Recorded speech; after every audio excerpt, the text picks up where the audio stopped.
दोस्तों नमस्कार, अभिनंदन, वंदन, साधुवाद। आप लोग कैसे हैं? मुझे विश्वास है कि आप लोग अच्छे होंगे और अपने लाइफ को अच्छे से जी रहे होंगे। आज मैं एक ज़रूरी सूचना देना चाहता हूँ कि प्रत्येक घर में लोगों को बुखार लगती है और हम उसका ट्रीटमेंट करते हैं, चाहे वो बच्चा हो, चाहे वो बड़ा हो।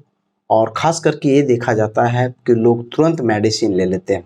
रियली में पहले के लोग भी बोलते थे कि जब भी आपको बुखार है ना तो तुरंत मेडिसिन नहीं लेनी चाहिए, उपवास करनी चाहिए, तो वो ठीक हो जाता था। लेकिन आज हम बार-बार मेडिसिन ले रहे हैं, तो कहीं न कहीं बहुत बड़ा गलती कर रहे हैं।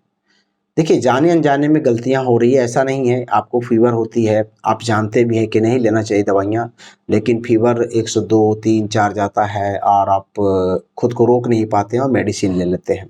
बच्चे हो तो तुरंत देते हैं, यार भाई कुछ हो जाएगा, है ना? ब्रेन हेमरेज हो जाएगा, तमाम तरह की चीज़ें डर बनी रहती है। तो हमें इस डर से खुद को निकालना है और समाज को भी निकालना है। एक काम ज़रूर करना चाहिए। मैं अपने रिसर्च में ये पाया हूँ कि रियली में फ़ीवर का इलाज जो हम करते हैं, यानी हम फ़ीवर को रियल में ठीक नहीं करते हैं, हम उसको दबाते हैं और वो कल को बड़ी से बड़ी बीमारियां देती है। अर्थराइटिस, बहुत लोगों को मैं डायग्नोस किया हूँ, पता चलता है कि उनको बहुत फ़ीवर आया था और उन्होंने तरह तरह की दवाइयाँ खाई, फिर उनको अर्थराइटिस हुई। ऐसे लोग भी मिलते हैं जिनको टाइफाइड हो गई है और तरह तरह के जैसे इंजेक्शन और तमाम मेडिसिन लेकर के तो टाइफाइड ठीक कर लेते हैं एंटीबायोटिक लगा के। लेकिन क्या होता है कि कल के उनके आंतों में जो सूजन बनी की बनी रह जाती है वो ठीक नहीं होता है, जिसकी वजह से बार बार उनको टाइफाइड होते रहती है और उनको अच्छा खासा नुकसान हो जाता है उनके आंतों का। तो उन्हें भी हम बचा सकते हैं।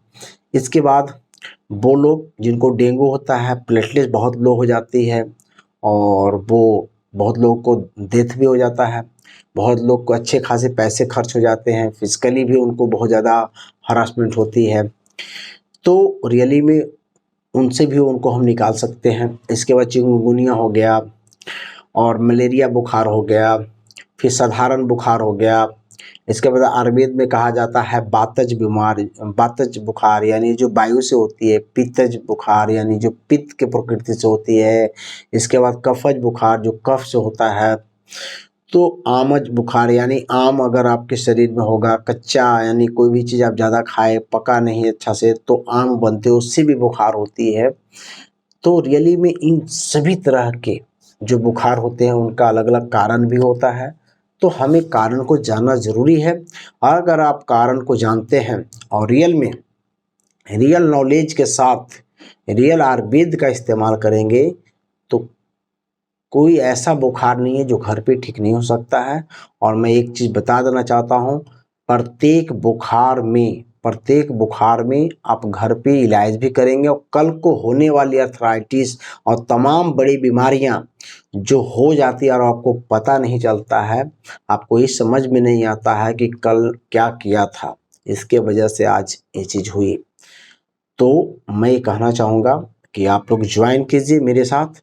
मेरे ग्रुप में जो यूट्यूब मैंने व्हाट्सएप ग्रुप में जो लोग भी जुड़े हुए हैं उनको मैं लिंक दिया हूँ, जूम का लिंक दिया हूँ। और ये जो प्रोग्राम होगा 13 सितंबर को 7:30 बजे, यानी दिन का देखा जाए तो उस दिन ट्यूसडे मंगलवार है, इंडियन टाइम के अकॉर्डिंग 7:30 बजे यानी 7:30 PM टू 9:30 PM तक ये प्रोग्राम होगा। आप ज़रूर ज्वाइन करेंगे। बाहर के लोग भी ज्वाइन कर सकते हैं। जूम का लिंक दिया हूँ, कुटुंब ऐप भी है मेरा, उसमें भी जूम का लिंक मैं दे रखा हूँ। आप थोड़ा सा बुखार के बारे में थ्योरी को जानेंगे और ज़रूर जानना चाहिए। देखिए, हमारे हेल्थ बहुत ज़रूरी है।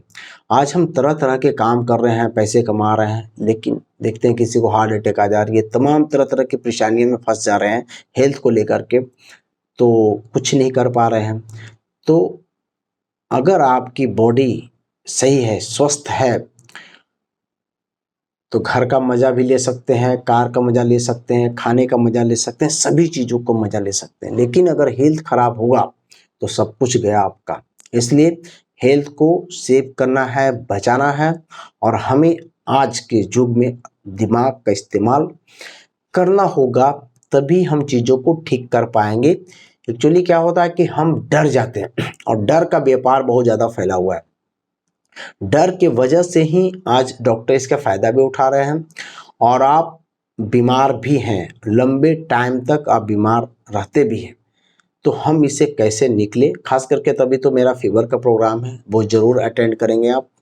इस पे आपको बहुत अच्छी जानकारियाँ मिलेगी और लोगों को शेयर भी कर पाएंगे कि भाई आप अगर बुखार को इस तरह से उतारते हो, यानी फीवर वाली दवाइयाँ लेते हो, बाजार की मेडिसिन लेते हो एलोपैथ, तो उससे बचो, क्योंकि एक बार कष्ट होगी 2 दिन के लिए, 3 दिन के लिए, लेकिन आप सब दिन के लिए बड़ी बीमारियों से बच जाएंगे। क्योंकि एक बार किसी को अर्थराइटिस होती है तो देखिए लंबे टाइम चलता है। इसलिए मैं आप लोग को सभी को आह्वान करना चाहूँगा और जागरण करना चाहूँगा, जागृति देना चाहूँगा कि आप जगे, अवेयरनेस करें, खुद में लाएं और दूसरों लोगों को भी बताएं, ताकि आने वाले समय में हम बड़े से बड़े बीमारियों को रोक सकते हैं आने से, और छोटी मोटी जो बीमारियां होती है उससे हम बाहर निकल सकते हैं। So thank you. मुझे विश्वास है कि ज़रूर आप लोग मिलेंगे। Thank you.